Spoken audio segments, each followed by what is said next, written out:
It's the 29th of August, 2016. This is an update. It's some good news.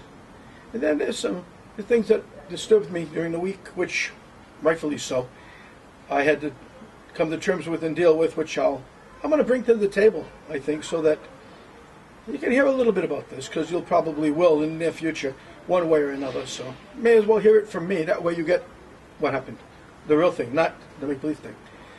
Anyway, spoke with my people today with the healing machines. Is the camera fine?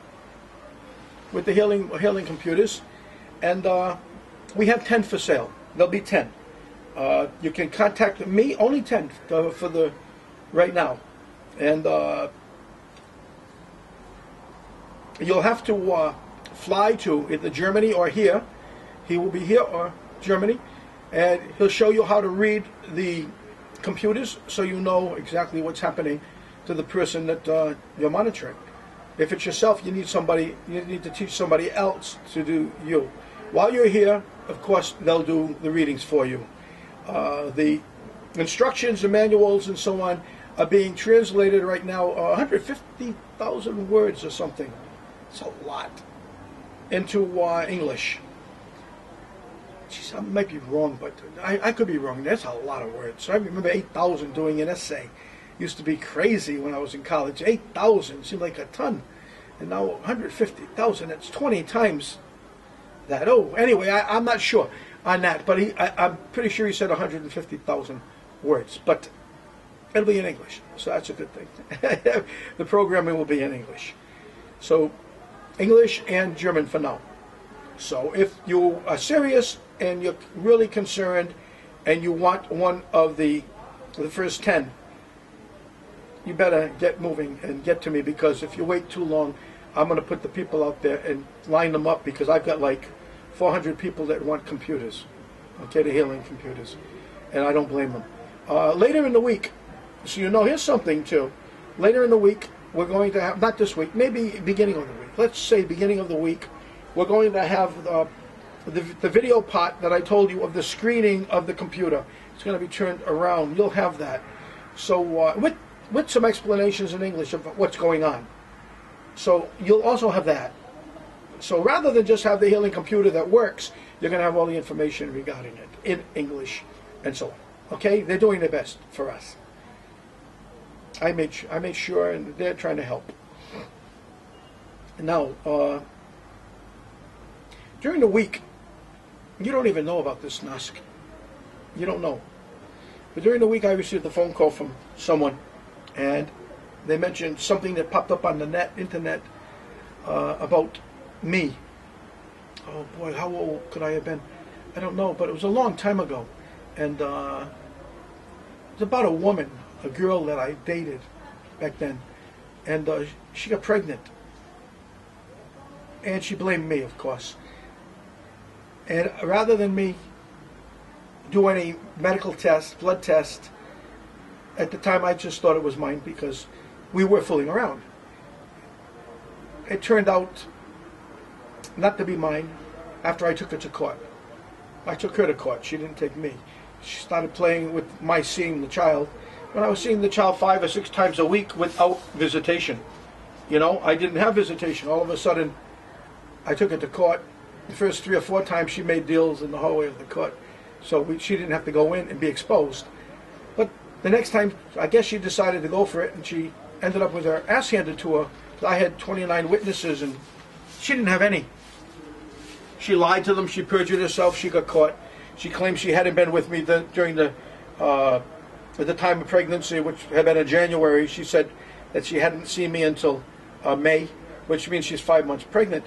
But the bottom line is that when she got stopped by the police on County Road in Barrington, Rhode Island, that year, I was in Santo Domingo. It was January, and so the January is the time of the pregnancy, so the beginning. So she got caught lying. She was driving my car. She claimed she was living in my house, all this other stuff, which is on the beach in Barrington. And she was staying there. But and did we fool around then, even though we went together at that time? Yeah, we did, once. And she used that against me later. And we went through what was supposed to be a preliminary hearing, which was supposed to take 1 hour, but the judge wanted more when the judge saw the videos and so on with the child going, "Dad," and me playing with the baby and so on. From the day of birth, the name, everything else I was involved in. My family, my friends, everybody in the damn city was involved. Everybody thought Tyler was mine. But when you go to court, it's a whole different ballgame, despite the fact that you got everything in your favor. The one thing you don't have in your favor is the child really is not yours. You know, the bloodline is not yours, biologically. Which hurt like hell, but I'm the one that requested the blood test because I wanted everything confirmed, seeing that we were there, and it came back and it bit me in the ass. I have to be honest with you. And then I could have walked away, but how do you walk away from a 5.5, at the time maybe 5.5-year-old child, and who thinks you're his dad? Do you walk away like most would? And most people advised me to walk away rather than be stuck with this woman until he was 18. I decided to go for what they call equitable estoppel, which means she presented him out there as being my son, not only from the day of birth, but forever.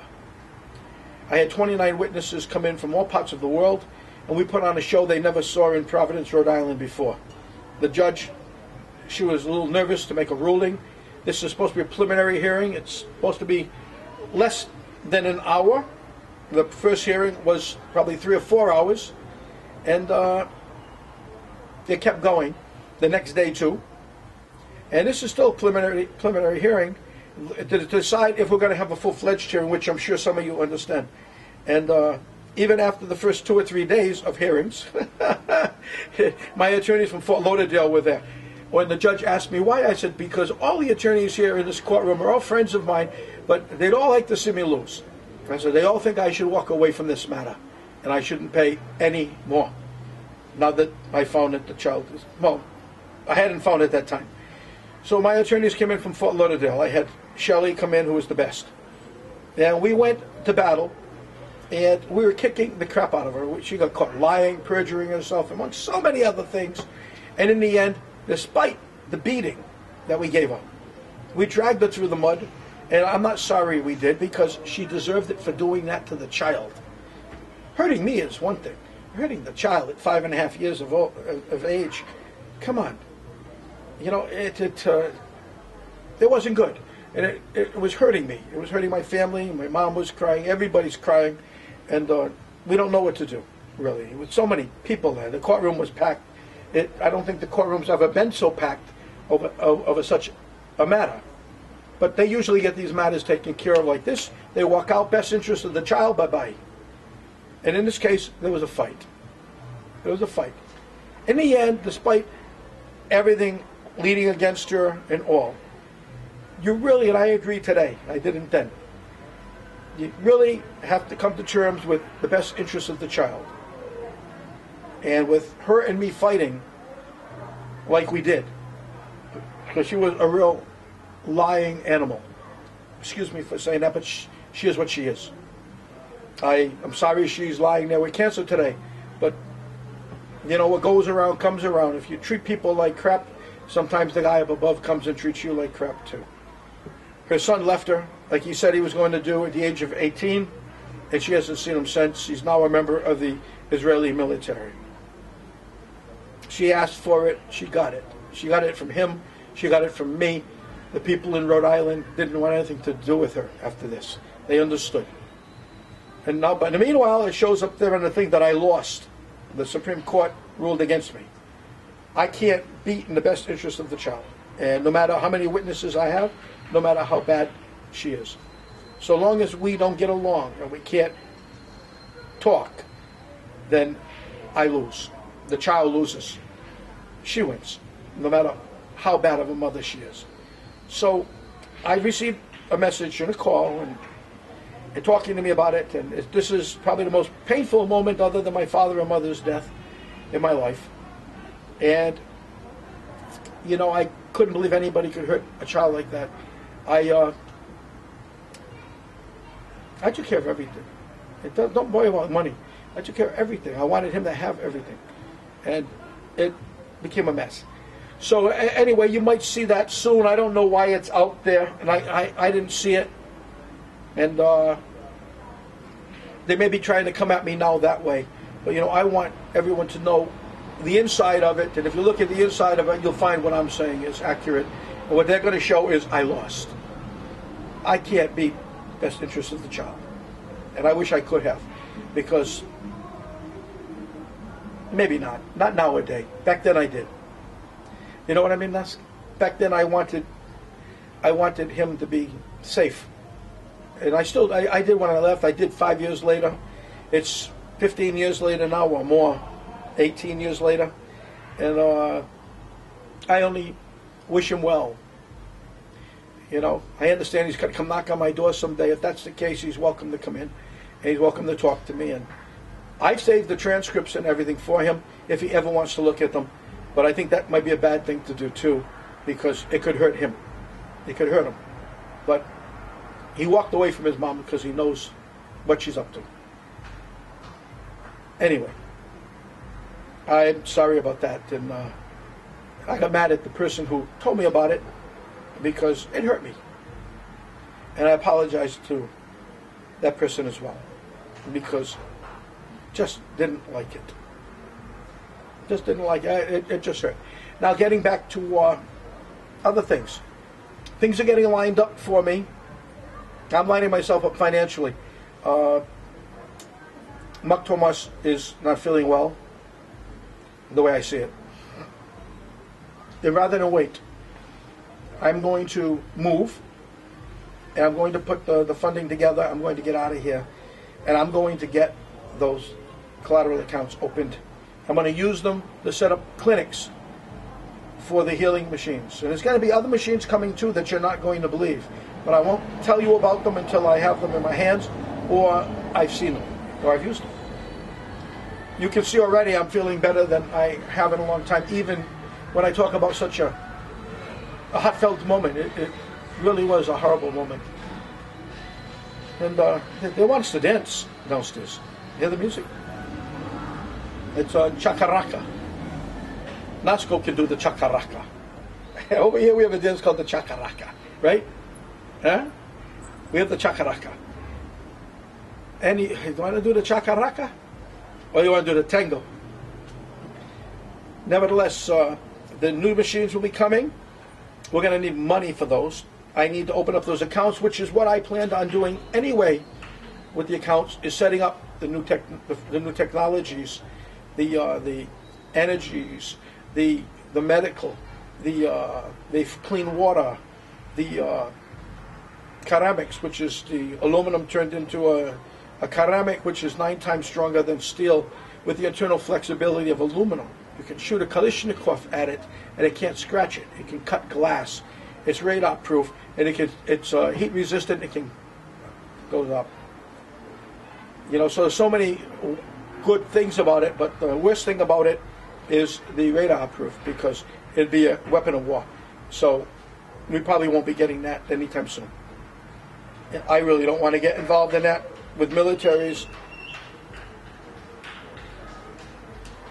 And I know many, many people who have armaments. They're manufacturers.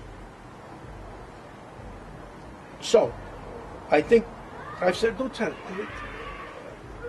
She's up there, look. Up there again. Nusk. Up again.